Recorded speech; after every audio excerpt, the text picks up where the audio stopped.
നമസ്കാരം. നിങ്ങൾ എൻ്റെ തംബ്നെയിൽ കണ്ടു കാണുമല്ലോ. ആ ഒരു വിഷയത്തെ പറ്റിയിട്ട് സംസാരിക്കാനാണ് ഞാൻ ഈ ഒരു വീഡിയോ ചെയ്യുന്നത്. ഇപ്പോൾ സോഷ്യൽ മീഡിയയിൽ എന്ത് നടന്നു കഴിഞ്ഞാലും മിക്ക ആൾക്കാരും പറയുന്നത് അല്ലെങ്കിൽ മിക്ക ആൾക്കാരും കുറ്റപ്പെടുത്തുന്നത് റിയാക്ഷൻ യൂട്യൂബേഴ്സിനെയാണ്. ഈ റിയാക്ഷൻ യൂട്യൂബേഴ്സ് എന്തോ വലിയ മാരകമായിട്ടുള്ള തെറ്റ് ചെയ്യുന്നു എന്ന രീതിയിൽ പല ആൾക്കാരും സംസാരിക്കുന്നത് കേട്ടു.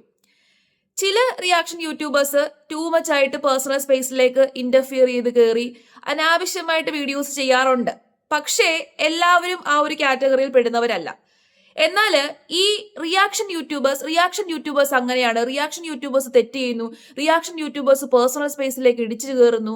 എന്തിനാണ് നിങ്ങൾ ഇങ്ങനെ സംസാരിക്കുന്നത്? മറ്റുള്ളവരെ വിറ്റ് അരി വാങ്ങിക്കുന്നത് എന്തിനാണ്? അല്ലെങ്കിൽ മറ്റുള്ളവരുടെ കോണ്ടന്റ് എടുത്ത് നിങ്ങൾ കോണ്ടന്റ് ആക്കുന്നു എന്ന് പറഞ്ഞിട്ട് കുറെ ആൾക്കാർ സംസാരിക്കുന്നുണ്ട്. സി ഈ പേഴ്സണൽ ലൈഫ് ആഗ്രഹിക്കുന്ന ആൾക്കാര് നമ്മൾ ഈ സോഷ്യൽ മീഡിയയിൽ വരാതിരിക്കുക. യൂട്യൂബിൽ എന്നല്ല, മറ്റുള്ള ഏതൊരു സോഷ്യൽ മീഡിയ പ്ലാറ്റ്ഫോമിലും വീഡിയോസ് അപ്ലോഡ് ചെയ്യുന്ന ആൾക്കാർ അവർക്ക് ഫേമസ് ആകണം, ഫോളോവേഴ്സ് കൂടണം എന്നുള്ള ഒരു ആഗ്രഹത്തിലായിരിക്കുമല്ലോ അവർ അപ്ലോഡ് ചെയ്യുന്നത്. ഉദാഹരണത്തിന് ഇപ്പോൾ ഒരു ഫാമിലി ബ്ലോഗർ ആണെന്നുണ്ടെങ്കിൽ അവരുടെ ഫാമിലിയിൽ നടക്കുന്ന കുറച്ച് പേഴ്സണൽ ആയിട്ടുള്ള കാര്യമെങ്കിലും പബ്ലിക്കായിട്ട് ഷെയർ ചെയ്തിട്ടായിരിക്കുമല്ലോ അവർ അറ്റൻഷൻ നേടിയെടുത്തിട്ടുള്ളത്, അല്ലെന്നുണ്ടെങ്കിൽ സബ്സ്ക്രൈബേഴ്സിനെ നേടിയെടുത്തിട്ടുള്ളത്. അപ്പോ അവർ ഷെയർ ചെയ്യുന്ന പേഴ്സണൽ ലൈഫാണ് നമ്മളെടുത്ത് റിയാക്ട് ചെയ്യുന്നത്. പിന്നെ ഏതെങ്കിലും ഒരു വിഷയത്തെ പറ്റിയിട്ട് ഇപ്പൊ എന്ത് വിഷയമായിക്കോട്ടെ 5-10 മിനിറ്റ് സംസാരിക്കുക എന്ന് പറയുന്നത്, കണ്ടിന്യൂസ് സംസാരിക്കുക എന്ന് പറയുന്നത് അതൊരു വലിയ കാര്യമായിട്ടാണ് ഞാൻ കണക്കാക്കുന്നത്. കാരണം എത്രയോ പേർക്ക് അങ്ങനെ സംസാരിക്കാൻ അറിയില്ല. അപ്പോൾ നമുക്കറിയാവുന്ന ഒരു കാര്യത്തെ, ഇപ്പോൾ എന്നെ സംബന്ധിച്ചിടത്തോളം എന്തെങ്കിലും ഒരു വിഷയം കിട്ടിക്കഴിഞ്ഞാൽ, എന്തെങ്കിലും ഒരു കാര്യം കിട്ടിക്കഴിഞ്ഞാൽ എനിക്ക് അതിനകത്ത് സംസാരിക്കാനുള്ള കഴിവുണ്ട് എന്ന് തോന്നിയത് കൊണ്ടാണ് ഞാനൊരു റിയാക്ഷൻ ചാനൽ തുടങ്ങിയത്. അപ്പോൾ ചുമ്മാതെ ഒരു വ്യക്തിയുടെ പേഴ്സണൽ ലൈഫ് മാത്രം എടുത്തു വെച്ചിട്ട് കോണ്ടന്റ് ആക്കാറല്ല ഞാൻ ചെയ്യാറുള്ളത്. ഞാൻ പലപ്പോഴും എന്റേതായിട്ടുള്ള അഭിപ്രായങ്ങൾ സംസാരിക്കുകയാണ് ചെയ്യുന്നത്. പിന്നെ ഈ വിമർശനത്തെ എന്തിനാണ് മറ്റുള്ളവർ ഇത്രയും ഭയക്കുന്നത്? പേഴ്സണൽ ലൈഫ് മാത്രം ആഗ്രഹിക്കുന്ന ആൾക്കാരാണെന്നുണ്ടെങ്കിൽ ഒരു കാരണവശാലും സോഷ്യൽ മീഡിയയിൽ വീഡിയോസ് അപ്ലോഡ് ചെയ്യാതെ ഇരിക്കുക. ഈ യൂട്യൂബിലും മറ്റ് സോഷ്യൽ മീഡിയ അക്കൗണ്ടിലുമൊക്കെ ഈ വീഡിയോസ് ഒക്കെ ചെയ്യുന്ന ആൾക്കാരെല്ലാം ഭയങ്കര പെർഫെക്റ്റ് ആണ്? അല്ല. പല ആൾക്കാരും അൺവാണ്ടഡ് ആയിട്ടുള്ള പ്രശ്നങ്ങളും അല്ലെങ്കിൽ അൺവാണ്ടഡ് ആയിട്ടുള്ള മെസ്സേജുകൾ ഈ സോഷ്യൽ മീഡിയയിലൂടെ ക്രിയേറ്റ് ചെയ്യുന്നുണ്ട്. എത്രയോ ആൾക്കാരെ നമുക്കറിയാം. ഞാൻ ഭയങ്കര പെർഫെക്റ്റ് ആണ് എന്നുള്ളൊരു ഇമേജ് കാണിച്ചുകൊണ്ട് ഫോളോവേഴ്സിനെ പറ്റിക്കുകയും വഞ്ചിക്കുകയും ചെയ്യുന്ന ഒരു ബഹുഭൂരിപക്ഷം വരുന്ന ഇൻഫ്ലുവൻസേഴ്സ് ആയിക്കോട്ടെ, അല്ലെന്നുണ്ടെങ്കിൽ ഈ ഇതുപോലെയുള്ള ബ്ലോഗേഴ്സ് ആയിക്കോട്ടെ, അവരെ വിമർശിക്കാനും കുറച്ച് ആൾക്കാർ വേണ്ടേ? അവരെ വിമർശിക്കാൻ ആരുമില്ല എന്നുണ്ടെങ്കിൽ അവർ ചെയ്യുന്ന പ്രവൃത്തി അതിന് കടന്നു പോവില്ലേ? തീർച്ചയായിട്ടും അതിന് കടന്നു പോവും. പിന്നെ ഈ റിയാക്ഷൻ, വിമർശനം, ഇത്തരത്തിലുള്ള കാര്യങ്ങൾ ഇന്നും ഇന്നലെയും തുടങ്ങിയതൊന്നുമല്ല. അല്ലെങ്കിൽ യൂട്യൂബിൽ മാത്രം ഉടലെടുത്ത് വന്ന ഒരു പ്രതിഭാസം ഒന്നുമല്ല ഈ റിയാക്ഷൻ എന്ന് പറയുന്നത്. പണ്ടും ഉണ്ടായിരുന്നു. പണ്ട് വാക്കുകളിലൂടെ ആയിരുന്നില്ല, പണ്ട് എഴുത്തുകളിലൂടെ ആയിരുന്നു. ഒരു സിനിമാ നടനെ വിമർശിക്കുകയും അവരെ പറ്റിയിട്ട് ലേഖനങ്ങൾ എഴുതുകയും ഒക്കെ ചെയ്യുന്ന ആൾക്കാരെ നമുക്ക് പണ്ട് കാണാൻ പറ്റുമായിരുന്നു. അന്ന് മാസികകളിലൂടെ ആയിരുന്നു ആ ഒരു വിമർശനം നടത്തുന്നത്. വിമർശകർ എന്ന് പറയുന്ന ഒരു പ്രത്യേക കാറ്റഗറി തന്നെ ഉണ്ടായിരുന്നു. ഒരു സിനിമ റിലീസായി കഴിഞ്ഞാൽ അതിനെ പറ്റിയിട്ട് വിമർശിക്കും. അല്ലെന്നുണ്ടെങ്കിൽ ഒരു സിനിമാ നടന്റെ അല്ലെങ്കിൽ ഒരു സിനിമാ നടിയുടെ പേഴ്സണൽ ലൈഫിനെ പറ്റിയിട്ടും അതിൽ നടക്കുന്ന കാര്യങ്ങളൊക്കെ പുറത്തു വന്നു കഴിഞ്ഞാൽ അതിനെ പറ്റിയിട്ട് വിമർശിച്ച് ലേഖനങ്ങളൊക്കെ എഴുതുന്ന ഒരുപാട് ആൾക്കാർ പണ്ടുണ്ടായിരുന്നു. പണ്ട് അങ്ങനത്തെ വിമർശകരുണ്ടായിരുന്നു. ഇപ്പോ സോഷ്യൽ മീഡിയ വന്നപ്പോ സോഷ്യൽ മീഡിയയിൽ വീഡിയോസ് ഒക്കെ ഇത്രയും ഭയങ്കര റീച്ച് ആയപ്പോ ഇതിലേക്ക് അതേ സെയിം കാറ്റഗറിയിൽ തന്നെയുള്ള ആൾക്കാർ റിയാക്ഷൻ യൂട്യൂബേഴ്സ് അല്ലെങ്കിൽ റിയാക്ഷൻ ചാനൽ എന്ന് പറഞ്ഞ് വന്നേ ഉള്ളൂ.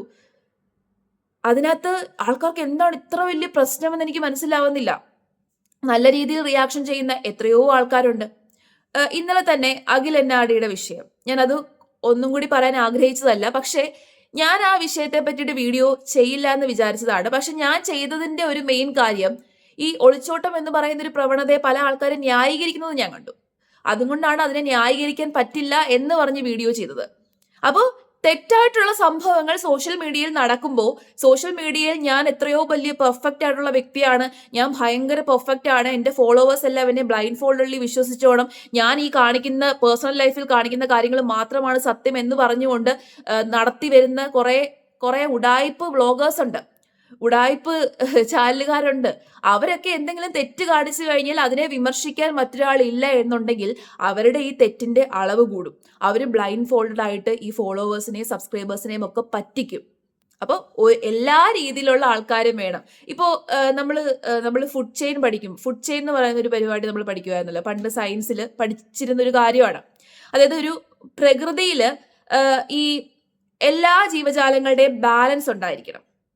അതായത് ഒരു ഒരു ഇരയുണ്ടെങ്കിൽ അതിനെ വേട്ടയാടുന്ന വ്യക്തിയും കൂടെ ഉണ്ടാവണം. അപ്പൊ വേട്ടക്കാരന്റെ എണ്ണം കൂടിക്കഴിഞ്ഞാൽ ഇരകളുടെ എണ്ണം കുറയും. ഇരകളുടെ എണ്ണം കൂടിക്കഴിഞ്ഞാൽ അങ്ങനെ പ്രകൃതിയുടെ സന്തുലനാവസ്ഥ കറക്റ്റ് ആക്കാൻ വേണ്ടിയിട്ട്, ബാലൻസ് ആക്കാൻ വേണ്ടിയിട്ട് എല്ലാത്തിനും ഒരു ബാലൻസ് ഉണ്ടായിരിക്കണം. ഒരു രീതിയിലുള്ള ജീവികൾ പെരുകിക്കഴിഞ്ഞാൽ ആ ജീവികളെ വേട്ടയാടാനുള്ള ആളുകളും അല്ലെങ്കിൽ അത്തരം ജീവികളും പെരുകണം. അതേ സെയിം പ്രൊസീജിയർ സോഷ്യൽ മീഡിയയിലും ഉണ്ടായിരിക്കണം. അതായത് മറ്റുള്ളവർ ഒരു കാര്യം ചെയ്യുമ്പോൾ, അതായത് സോഷ്യൽ മീഡിയയിലുള്ള ഒരു റിയാക്ഷൻ ബ്ലോഗർ ഇന്ന രീതിയിൽ വിമർശിക്കും, അല്ലെന്നുണ്ടെങ്കിൽ ഞങ്ങൾ തെറ്റ് കാണിച്ചു കഴിഞ്ഞാൽ വിമർശിക്കാൻ ആളുണ്ട് എന്ന് തോന്നിക്കഴിഞ്ഞാൽ പല കാര്യങ്ങളും ഒരു ബാലൻസിൽ വരുമെന്നാണ് എൻ്റെ വിശ്വാസം. എല്ലാ രീതിയിലുള്ള ആൾക്കാർ സോഷ്യൽ മീഡിയയിൽ വേണ്ടേ? തീർച്ചയായിട്ടും ഉണ്ടാകണം. അതായത് ഈ പേഴ്സണൽ ലൈഫും ഫാമിലി ബ്ലോഗും ഡെയിലി ബ്ലോഗും അല്ലെന്നുണ്ടെങ്കിൽ ഞാൻ ഇങ്ങനെയാണ് എന്ന് പറഞ്ഞിട്ട് പേഴ്സണൽ ലൈഫ് വിറ്റ് ജീവിക്കുന്നവർ മാത്രം പോരല്ലോ. അത്തരം പേഴ്സണൽ ലൈഫുകളെ പറ്റിയിട്ട് കാണിക്കുമ്പോൾ അതിനകത്ത് എന്തെങ്കിലും പ്രശ്നം നമുക്ക് തോന്നിക്കഴിഞ്ഞാൽ അതിനെ റിയാക്ട് ചെയ്യുന്ന ആൾക്കാരും ഉറപ്പായിട്ടും യൂട്യൂബിൽ ഉണ്ടായിരിക്കണം. എങ്കിൽ മാത്രമേ യൂട്യൂബ് എന്ന് പറയുന്ന പ്ലാറ്റ്ഫോം അല്ലെങ്കിൽ മറ്റ് സോഷ്യൽ മീഡിയ പ്ലാറ്റ്ഫോമിൽ ഒരു സന്തുലനാവസ്ഥ ഉണ്ടാവത്തുള്ളൂ. ഇതൊരു വെറും സിമ്പിൾ ആയിട്ടുള്ള കാര്യമാണ്. അതായത് എന്ത് പ്രശ്നം നടന്നു കഴിഞ്ഞാലും റിയാക്ഷൻ ചാനലുകാരുടെ മണ്ടയ്ക്കോട്ട് കൊണ്ട് ആക്കാതിരിക്കുക. ഈ റിയാക്ഷൻ എന്ന് പൊതുവേ പറഞ്ഞു കഴിയുമ്പോൾ അതിൽ എല്ലാ ആൾക്കാരും ഉൾപ്പെടും, റിയാക്ഷൻ ചെയ്യുന്ന എല്ലാ ആൾക്കാരും ഉൾപ്പെടും. ഇപ്പൊ ഏതെങ്കിലും ഒരു വ്യക്തി, ഏതെങ്കിലും ഒരു വ്ളോഗർ അല്ലെങ്കിൽ ഏതെങ്കിലും ഒരു റിയാക്ഷൻ ചാനലുകാരന്റെ അല്ലെങ്കിൽ ഒന്നോ രണ്ടോ ആൾക്കാരുടെ ഇതിൽ പ്രശ്നമുണ്ടെന്നുണ്ടെങ്കിൽ അവരുടെ പേരെടുത്ത് പറയാം. ഈ മൊത്തത്തിൽ റിയാക്ഷൻ ബ്ലോഗേഴ്സ് എന്ന് പറഞ്ഞു കഴിഞ്ഞാൽ അത് ഇതാവോ? ഇപ്പൊ ഏതെങ്കിലും ഒരു ഫാമിലി ബ്ലോഗർ ഒരു തെറ്റ് ചെയ്ത് കഴിഞ്ഞാൽ എല്ലാ ഫാമിലി ബ്ലോഗേഴ്സും ഉടായിപ്പാണ് എന്ന് പറയുമ്പോൾ അത് മൊത്തത്തിലൊരു അടിയല്ലേ? അതേ സെയിം സാധനം തന്നെ. ഇതിനകത്ത് ഇത്രയ്ക്ക് വലിയ തലപുകഞ്ഞ് ആലോചിക്കാനൊന്നുമില്ല. റിയാക്ഷൻ ബ്ലോഗേഴ്സ് ഫാമിലി ലൈഫ് വിറ്റ് ജീവിക്കുന്നു, മറ്റൊരാളെ വിറ്റ് അരി വാങ്ങിക്കുന്നു. മിക്ക ആൾക്കാരും അത് തന്നെയാണ് ചെയ്യുന്നത്. ഈ ലോകം തന്നെ നിങ്ങൾ എടുത്തു കഴിഞ്ഞാൽ അങ്ങനെയുള്ളൊരു സംഭവമാണ് നമുക്ക് കാണാൻ വേണ്ടി സാധിക്കുന്നത്. അപ്പോൾ സോഷ്യൽ മീഡിയയിൽ ഒരു ബാലൻസ് ഉണ്ടാവണമെന്നുണ്ടെങ്കിൽ എല്ലാ രീതിയിലുള്ള എല്ലാ കാറ്റഗറിയിലുള്ള ആൾക്കാരും ഉണ്ടായിരിക്കണം. മറ്റുള്ളവരെ ബ്ലൈൻഡ് ഫോൾഡഡ് ആയിട്ട് പറ്റിക്കുന്ന ആൾക്കാരുണ്ടെന്നുണ്ടെങ്കിൽ അവരെ വിമർശിക്കാനുള്ള ആൾക്കാരും സോഷ്യൽ മീഡിയയിൽ ഉണ്ടായിരിക്കണം. എങ്കിൽ മാത്രമേ ഇവിടെ ഒരു ബാലൻസ് നടക്കത്തുള്ളൂ. അപ്പൊ ഇത്തരത്തിൽ മറ്റുള്ളവരെ ഫൂൾ ആക്കുന്ന രീതിയിൽ പല രീതിയിലും ഡ്രാമകൾ ക്രിയേറ്റ് ചെയ്യുന്ന ആൾക്കാർക്ക് ഒരു പേടി വരും.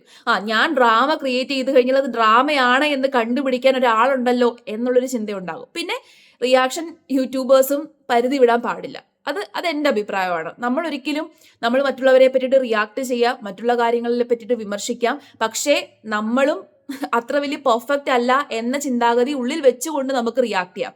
പരിധി കടന്നു പോകാതിരിക്കാൻ എല്ലാവരും ശ്രമിക്കുക. അത് റിയാക്ഷൻ വ്ളോഗേഴ്സ് മാത്രമല്ല, നമ്മുടെ ഒരു പബ്ലിക് പ്ലാറ്റ്ഫോമിൽ വീഡിയോസ് അപ്ലോഡ് ചെയ്യുന്ന, അത് ഏത് കാറ്റഗറി ഓഫ് വീഡിയോ ആയിക്കോട്ടെ, ആ വീഡിയോസ് അപ്ലോഡ് ചെയ്യുന്ന എല്ലാ ആൾക്കാരും പരിധി വിടാതിരിക്കാൻ സൂക്ഷിക്കുക. ഒരു വിഭാഗം മാത്രമല്ല, എല്ലാ ആൾക്കാരും പരിധി വിടാതിരിക്കാൻ സൂക്ഷിക്കുക. അങ്ങനെ പരിധി വിടാതെ വീഡിയോസ് സോഷ്യൽ മീഡിയയിൽ അപ്ലോഡ് ചെയ്ത് കഴിഞ്ഞാൽ നല്ല രീതിയിൽ ഒരു ബാലൻസിൽ എല്ലാം അങ്ങ് പൊക്കോളൂ.